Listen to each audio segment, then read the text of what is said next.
Une question, plus de 350 députés République En Marche à l'Assemblée. Où seront les contre-pouvoirs dès demain en France? Alors, on peut regarder ça de manière concentrique, partir de la majorité elle-même, parce que finalement, il y a une grande incertitude sur ce que va être cette majorité, à la fois avec tous ces nouveaux entrants, et puis à la fois, on a une majorité quand même arc-en-ciel, avec des sensibilités tout à fait différentes. Donc il faudra voir comment ça tient déjà. Est-ce qu'on n'aura pas des Parce que là, la frondeurs? Oui, mais la République En Marche peut faire sans le modem, là.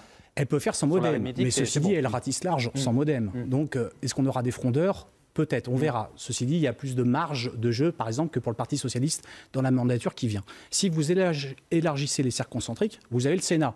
Personne n'en parle, ce qui est déjà significatif, mais je rappelle que la France, c'est un parlement bicaméral, c'est-à-dire qu'il y a 2 chambres parlementaires, et qu'il a peut-être un intérêt aujourd'hui, le Sénat, c'est précisément qu'il propose un autre type de représentation que la Chambre basse, que l'Assemblée nationale, et qu'il est là pour faire vivre le débat, et notamment le débat législatif. Donc ce sera tout à fait intéressant de voir comment le Sénat se comporte, même s'il faut le rappeler, en France, l'Assemblée nationale a le dernier mot sur le vote de la loi.